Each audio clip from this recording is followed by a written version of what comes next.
की तरक्की में वक्त का योगदान बहुत बड़ा होता है। सियासत में तो सही वक्त की अहमियत और बढ़ जाती है। जो वक्त को भुना लेता है, सियासत में उसका कद और रुतबा दोनों बढ़ता जाता है। बात जब सियासत में सही वक्त को भांपने की हो तो एक नाम जरूर सामने आता है, मायावती। कभी आईएएस बनने का सपना पाले मायावती ने सियासत में खुद की अहमियत को समझा और 3 दशक तक दलितों के दिलों पर राज किया। हालांकि आज की तस्वीर कुछ अलग है। मैं कुमारी मायावती कि मैं विधि द्वारा स्थापित भारत के संविधान के प्रति सच्ची श्रद्धा और निष्ठा रखूंगी। हम आपके साथ हैं। पार्टी जिंदाबाद, जिंदाबाद, जिंदाबाद। कुमारी मायावती जिंदाबाद, जिंदाबाद, जिंदाबाद। कुमारी मायावती जिंदाबाद, जिंदाबाद। दिल्ली की झुग्गी बस्ती से यूपी के मुख्यमंत्री आवास तक पहुंचने में मायावती को 18 साल लगे, लेकिन अगले 12 साल में उन्होंने देश के सबसे बड़े राज्य यूपी की 4 बार कमान संभाली। जिंदाबाद, जिंदाबाद। सत्ता तक कैसे पहुंचना है ये मायावती को बखूबी पता है, जो संख्या बल के खेल में पिछड़ने के बावजूद 1 या 2 बार नहीं बल्कि 3 बार ये करिश्मा कर चुकी है।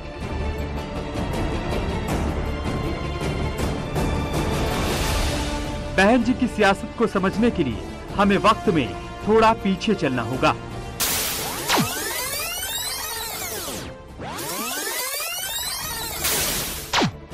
उस वक्त मायावती दिल्ली के जेजे कॉलोनी में रहती थी। उनका सपना कलेक्टर बनना था, लेकिन 1977 में ऐसा कुछ हुआ कि उन्होंने आईएएस बनने का सपना ही नहीं छोड़ा, बल्कि घर भी छोड़ दिया और निकल पड़ी सियासत की पथरीली राहों पर।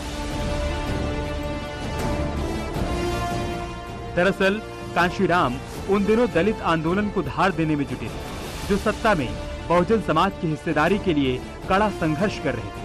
ऐसे में उनके साथ जुड़ी मायावती।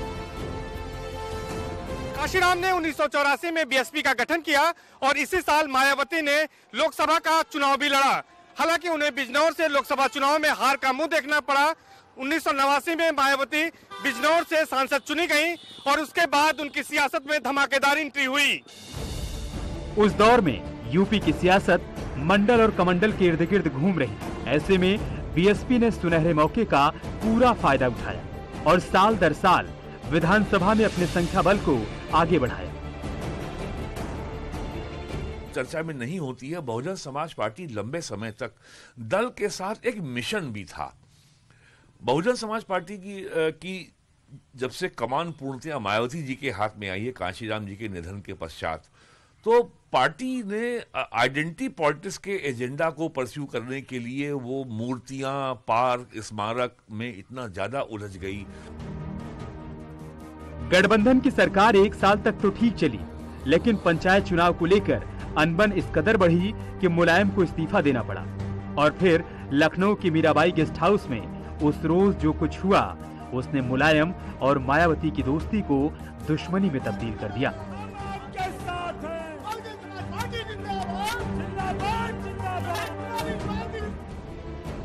मायावती ने अगले ही दिन मुलायम सरकार से समर्थन वापस ले लिया और फिर बीजेपी के समर्थन से मायावती ने पहली बार सीएम पद की शपथ ली।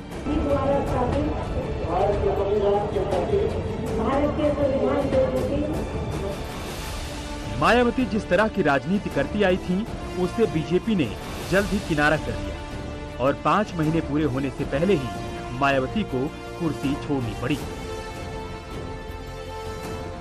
करीब 1 साल बाद 1996 में जब यूपी के विधानसभा चुनाव हुए तो किसी भी दल को बहुमत नहीं मिला, जिससे राष्ट्रपति शासन 6 महीने के लिए और बढ़ा दिया गया। ऐसे में बीजेपी और बीएसपी को मजबूरी में एक साथ आना पड़ा। इस बार यूपी की सियासत में एक नया फॉर्मूला देखने को मिला, 6 महीने की सरकार का।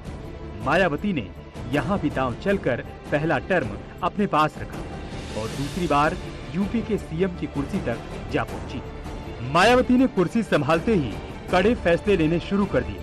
भले ही सरकार गठबंधन की थी, लेकिन सभी फैसले अकेले मायावती ही लेने लगे, जिससे बीजेपी में बेचैनी बढ़ गई।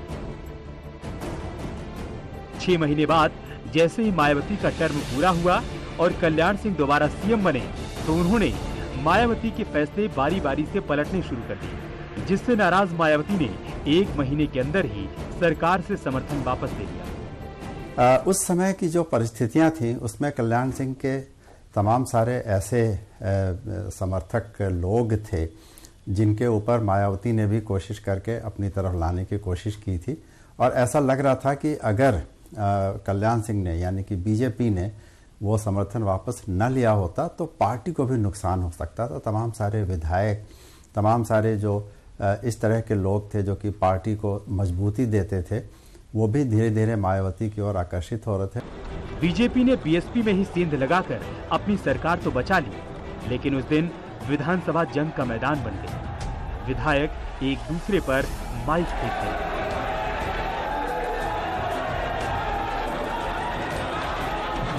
यूपी में बीजेपी ने जोड़ तोड़ से सरकार बना ली, लेकिन इसका खामियाजा केंद्र में वाजपेयी सरकार को 2 साल बाद भुगतना पड़ा।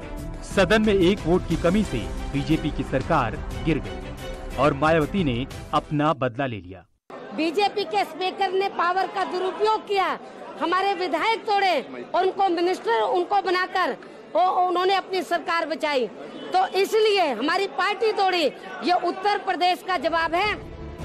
वहीं बीजेपी ने यूपी में अपना कार्यकाल तो पूरा कर लिया, लेकिन साल 2002 में यूपी में जब फिर से चुनाव हुआ तो इस बार बीजेपी 88 सीट पर सिमट गई। ऐसे में एक बार फिर मजबूरी में दोनों दल एक साथ आ गए और मायावती ने तीसरी बार यूपी के मुख्यमंत्री पद की शपथ ली। इस बार पुरानी कहानी दोहराई जाने लगी। बीजेपी और बीएसपी के बीच दूरियां बढ़ने लगी और 15 महीने बाद ही मायावती को इस्तीफा देना पड़ा। दरअसल मायावती ने ताजमहल की खूबसूरती बढ़ाने के नाम पर करोड़ों की योजनाएं शुरू कर दी, तो केंद्रीय पर्यटन मंत्री जगमोहन ने ताज कॉरिडोर की जांच की सिफारिश कर दी, जिससे दोनों दलों के रिश्ते पूरी तरह से बिगड़ गए। अगस्त 2003 में मायावती ने कैबिनेट बैठक बुलाकर मुख्यमंत्री पद से इस्तीफे का ऐलान कर दिया। सत्ता से दूर होते ही मायावती एक नया समीकरण साधने में जुट गईं। ऐसे में प्रबुद्ध वर्ग को साथ जोड़ने की जिम्मेदारी बीएसपी के राष्ट्रीय महासचिव सतीश चंद्र मिश्रा को दी गई। दलित ब्राह्मण का गठजोड़ असर दिखाने लगा, जगह जगह प्रबुद्ध सम्मेलन होने लगे और बीएसपी का नया नारा सियासी फिजाओं में गूंजने लगा।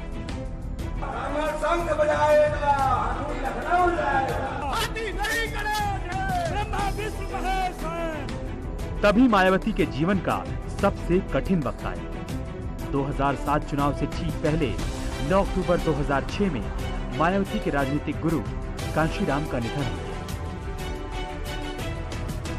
साल 2007 के विधानसभा चुनाव में दलित और ब्राह्मण की जुगलबंदी सुपरहिट साबित हुई।